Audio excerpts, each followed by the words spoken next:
The growing security challenge posed by Russia has triggered fresh political turbulence in the United Kingdom, with Prime Minister Keir Starmer's government facing a major setback after the resignation of Defence Secretary John Healey. John Healey has stepped down from the British government following a dispute with Prime Minister Keir Starmer over defence spending, exposing deep divisions over how quickly the UK should strengthen its military capabilities. Healey's departure comes at a time when concerns about Russia's military posture continue to shape European security debates, raising questions about whether the continent is moving fast enough to prepare for future threats. As Moscow continues issuing warnings about its strategic capabilities and tensions between Russia and NATO remain elevated, European governments are increasingly scrambling to bolster their defences and reassure allies about their military readiness. UK Defence Secretary John Healey resigned after dispute with Prime Minister Keir Starmer's government over military spending priorities, exposing divisions over Britain's defence strategy at a time of growing international instability. In his resignation letter published on X on June 10, John Healey pointed directly to disagreements over defence funding, arguing that the resources allocated to the military were insufficient for the challenges Britain could face. The controversy unfolded as the United Kingdom came under increasing pressure to raise military spending, particularly as the United States appeared increasingly focused on crises outside Europe and encouraged allies to shoulder more of the defence burden. Britain's long-awaited defence investment plan was repeatedly delayed as disagreements over spending levels continued, creating uncertainty about the future direction of the country's military modernisation efforts. The dispute reportedly centred on clashes between Britain's Defence Ministry and Treasury officials, who remained divided over how much additional funding should be committed to national security and military readiness. The row erupted against a backdrop of rising global security concerns, with conflicts in Europe and the Middle East intensifying calls for Western governments to strengthen their armed forces and defence industries.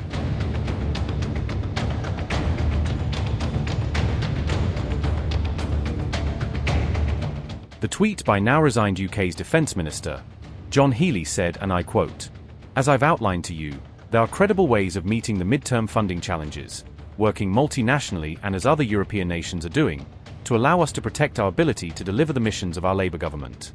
However, your DIP financial settlement, which I was first given in full on Monday afternoon this week, falls well short of what is required for defence and the country at this dangerous time. The extra support is backloaded when the pressure of operations and imperative to speed up readiness to fight is in the first 2 years, and it rises to just 2.68% of GDP in 2030, when we will reach 2.6% next year with the investment we are already making. You spelled out the threats last week.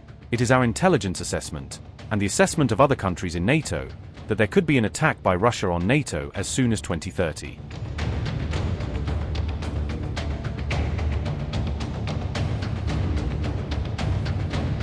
John Healey warned that the United Kingdom and its NATO allies could face a potential Russian threat by 2030, arguing that Europe needed to accelerate military preparations in response to a deteriorating security environment. The warning referenced assessments that have circulated among European governments, including a Danish intelligence report that raised concerns about Russia's ability to pose a broader military challenge to NATO in the coming years. However, Moscow has consistently rejected claims that it intends to attack or invade European countries, dismissing such warnings as unfounded and accusing Western governments of exaggerating the Russian threat. In his resignation letter, Healey argued that the government's defence plans were not keeping pace with the scale of the security challenges facing Britain and its allies. The former Defence Secretary said the funding settlement offered to the military left him unable to support the government's approach, ultimately leaving resignation as the only option he believed remained available.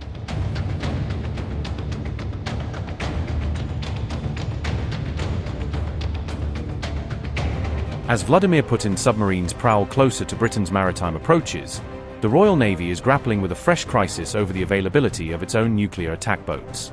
The Telegraph reported that all 5 of Britain's operational Astute-class attack submarines are currently in port, leaving none of them available to sail on frontline missions. Naval sources say each of these Astute-class boats is tied up waiting for scheduled maintenance, overdue repairs, or other technical work that is keeping them off the operational roster.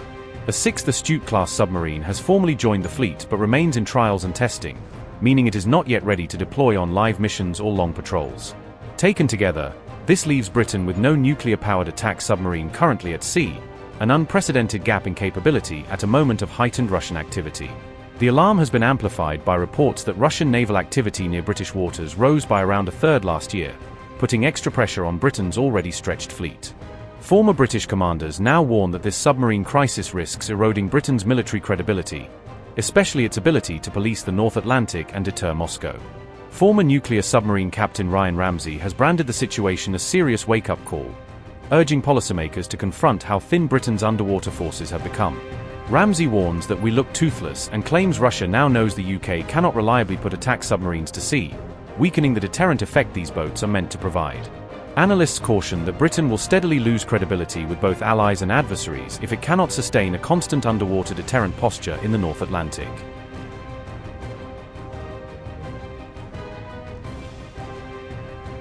The UK's Astute-class boats are designed to hunt and track Russian submarines operating near British waters, silently following them and feeding intelligence back to commanders. These attack submarines also protect Britain's Vanguard-class ballistic missile boats during patrols, shielding the Trident nuclear deterrent from hostile submarines that may try to shadow them. As hunter-killer platforms, Astute-class submarines escort the carrier strike groups built around HMS Queen Elizabeth and HMS Prince of Wales, guarding them from underwater threats on deployment. Together, the £12.2 billion Astute fleet is routinely described as among the most advanced in the world, combining stealth, long-range sensors, and cruise missiles in a single platform. British sources told The Telegraph that Russian submarines have never successfully tracked Astute boats on sonar, underlining how hard these platforms are to find once they slip beneath the surface. Yet none of those technological and tactical advantages count for much if the entire Astute-class fleet is tied up alongside, unable to sail and unable to deter.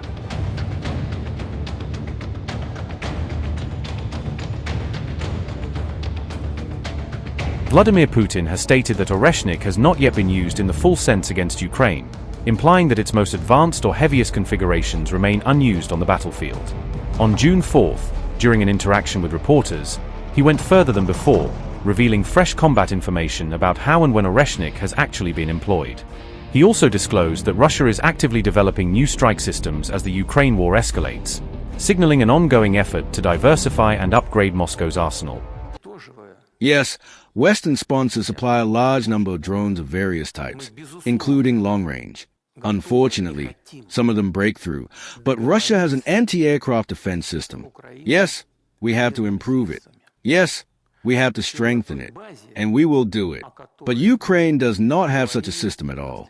There are just separate elements, but there is no system. There are Patriot, other systems, which are not enough, but there is no system. There are no strike systems which the Russian Federation has. I mean hypersonic missiles, cruise missiles, and naval, aerial, and ground-based missiles. And there is something else that is the most important. There is patriotism in the will of the Russian people, which is a main condition for us to achieve all the goals and objectives of a special military operation. In the list of issues that I consider important, it would certainly be necessary to mention another circumstance.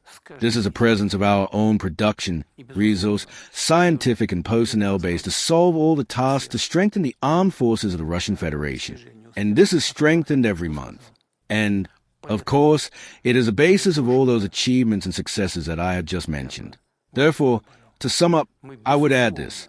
We are, of course, ready and want to negotiate with Ukraine through peaceful means, and on the basis of what we discussed at the meeting with President Trump in Anchorage. And then certain demands were made of Russia, with a view to us being able to make certain compromises. And Russia agrees to these compromises, which we discussed in Anchorage.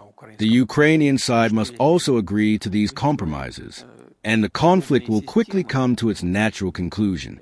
As for our new systems, they are being deployed. This applies to Oreshnik as well. This is somewhat different from what we did in the past, before the conflict in the Ukrainian direction. What do I mean? After all, we tested similar systems at firing ranges, but we didn't test the Oreshnik, and that isn't combat use. In fact, there was not a single combat deployment of the Oreshnik across Ukraine, in the full sense of the word. And to be honest, I'll let you in on a major military and state secret. We simply struck where it was convenient to see the results. This applies to the Belaya Tsurkov, and even more so it concerns the DPR area in the perimeter of the main fortified area. Then our drones flew in there, into the shed that we hit, and just looked at how the decomposing blocks were laid. We counted to the millimeter where everything was. For us, it is important to make decisions in the future about the full-fledged use of Oreshnik for the intended purposes, including in the area of urban construction. Russia, by Putin's own account, first used Oreshnik against Ukraine in November 2024 and then again in January 2026, marking 2 early test cases for the weapon in live combat. The most recent use came on May 23 to 24, when Oreshnik strikes were launched against Kiev, causing massive damage in and around the Ukrainian capital. Putin's revelations land at the same time as a senior Russian minister issues a sinister nuclear threat, tying the future of Oreshnik to Moscow's broader nuclear signaling toward the West. Sergei Ryabkov specifically warned Ukraine and its Western allies against any aggressions toward Russia, hinting that such actions could provoke a catastrophic response. He made these remarks on June 3 on the sidelines of the St. Petersburg International Economic Forum, using an economic showcase to deliver a strategic warning. Sergei Ryabkov said, and I quote, "As regards us, those hypothetical extreme situations that may trigger the use of these weapons were outlined in detail in Russia's military doctrine and the fundamentals of Russia's state policy on nuclear deterrence.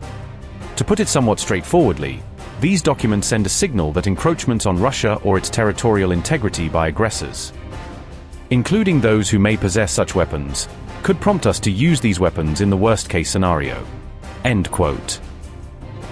His warning came as Ukrainian drones struck both energy and military sites in St. Petersburg on June 3, linking the nuclear rhetoric directly to fresh attacks on Russian soil.